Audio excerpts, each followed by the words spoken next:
साल 2027 के चुनावी दंगल की तैयारियों में उत्तर प्रदेश के सियासी दल जुटे हुए हैं। आधी आबादी महिला वोट बैंक को रिझाने के लिए अखिलेश ने ऐसा दांव खेला।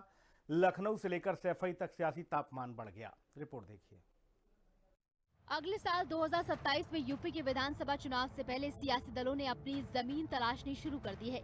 कोई किसानों पर फोकस कर रहा है तो कोई नौजवानों पर, लेकिन अखिलेश के बड़े दांव ने उत्तर प्रदेश से लेकर देश भर की राजनीति में जुबानी तीरों की बौछार कर दी है। समाजवादी पार्टी ने आज भी कहा, फिर कहेंगे, समाजवादी पेंशन भी शुरू करेंगे और विशेष नाम देकर के नारी समृद्धि सम्मान योजना को भी शुरू करने का काम हम लोग करेंगे, जिसमें कहा है कि 40,000 रुपया साल तक हम देने का काम करेंगे। आधी आबादी यानी महिलाओं को केंद्र में रखकर अखिलेश यादव ने बड़ा दांव चलते हुए नारी समृद्धि सम्मान योजना का ऐलान किया। इसके तहत समाजवादी पार्टी सरकार बनने पर गरीब परिवार की महिलाओं को हर साल 40,000 रुपए सीधे उनके बैंक खाते में देने का वादा किया गया है। अखिलेश यादव ने यह घोषणा पार्टी कार्यालय में आयोजित महिला सम्मान समारोह के दौरान की।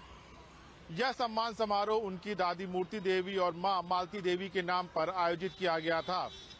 इस दौरान पार्टी मुखिया अखिलेश यादव ने समाजवादी पेंशन फिर से शुरू करने की भी बात कही है। उन्होंने कहा, किसी भी समाज की दिशा महिला की स्थिति से तय की जाती है और उनकी पार्टी महिलाओं के अधिकार, सम्मान, सुरक्षा के लिए प्रतिबद्ध है। अखिलेश का महिलाओं से 40,000 का वादा करने के बाद डिप्टी सीएम ब्रजेश पाठक से लेकर कई मंत्री और विधायक मैदान में कूद पड़े और जमकर घेराव किया। 100 चूहे खाकर बिल्ली हज को चली, ना 9 मन गेहूं होए, ना राधा नाचेगी जैसे बयान देकर तंज कसा गया।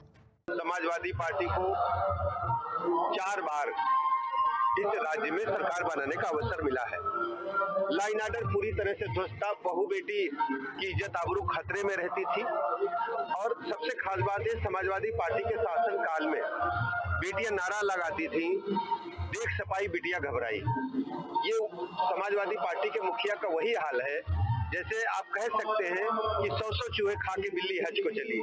महिलाओं ने आपके शासनकाल में देखा है कि महिलाएं अपने को सुरक्षित नहीं महसूस कर पा रही थी और महिलाएं समाज का कोई वर्ग उस समय अपने को सुरक्षित माहौल में नहीं पा रहा था। अखिलेश जी वायदे आजम अखिलेश जी हो रहे हैं, घोषणावीर अखिलेश जी हो रहे हैं। सिर्फ घोषणाएं करने से आप सोच लेंगे कि आपने जो भी पहले महिलाओं के साथ में किया है सब खत्म हो जाएगा, पैसों की बात कर देंगे, महिलाएं सब भूल जाएंगी।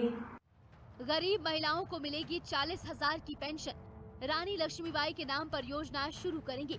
2027 में समाजवादी सरकार आएगी तो पेंशन देंगे। फसल बदलनी है तो बीज बदलने होंगे। सपा सरकार में रानी लक्ष्मीबाई सम्मान शुरू किया, माता बहनों का सम्मान करने का काम किया। यूपी की लगभग आधी आबादी महिला वोटर्स। बीजेपी की जीत में महिला वोटर्स का बड़ा योगदान रहा है। क्राइम मुक्त यूपी, महिला सुरक्षा की मुहिम का असर। एनकाउंटर और हाफ एनकाउंटर जैसी पॉलिसी ने ध्यान खींचा। सीएम योगी ने एंटी रोमियो स्क्वाड का गठन किया। लखपति दीदी जैसी योजनाओं से नारी सशक्तिकरण पर फोकस। 3 तलाक कानून का खात्मा। 2027 के चुनाव के लिए महिला वोट बैंक यूपी की सियासत का सबसे बड़ा केंद्र बन गया है। इसलिए बीजेपी की ओर से भी अखिलेश के बयान पर पलटवारों का दौर जारी है। योगी सरकार की पिछले दिनों महिलाओं के खिलाफ अपराध के मामलों में एनकाउंटर और हाफ एनकाउंटर जैसी पॉलिसी ने महिलाओं को अपनी तरफ खींचा है। महिलाओं और लड़कियों के लिए भयमुक्त और कामकाज का माहौल बनाने में भी सरकार कामयाब हुई है। ऐसे में अखिलेश यादव महिला वोट बैंक को समाजवादी पार्टी की तरफ लाने की कोशिश के तहत 40,000 रुपए सालाना दिए जाने की घोषणा करते दिख रहे हैं। बिहार विधानसभा चुनाव 2025 में महिला वोट बैंक ने बड़ी भूमिका निभाई। बिहार की नीतीश कुमार सरकार ने चुनाव से पहले महिलाओं को 10,000 रुपए कारोबार शुरू करने के लिए देने की घोषणा की। योजना की राशि महिलाओं के खाते तक पहुंची और इसका असर चुनाव में बड़े स्तर पर दिखा। वहीं अब अखिलेश भी सेम फॉर्मूले का इस्तेमाल करके सत्ता का ताला खोलने की कोशिश कर रहे हैं। न्यूज डेस्क, हिंदी खबर। यूपी के कई राजनीतिक सलाहकारों का मानना है कि हर चुनाव में महिला वोटरों की जो भूमिका होती है वो निर्णायक होती है, लेकिन सिर्फ आर्थिक सहायता देने से ही महिला वोटर किसी पार्टी को वोट नहीं देती हैं।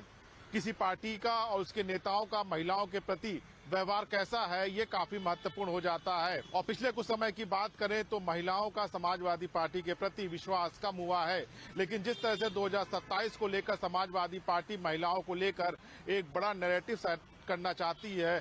देखना होगा कि आने वाले चुनाव में उसका कितना असर पड़ता है और बाकी राजनीतिक जो पार्टियां हैं वो इसके जवाब में क्या रणनीति अपनाती हैं। कैमरामैन सौरभ के साथ मैं राहुल श्रीवास्तव, हिंदी खबर, लखनऊ।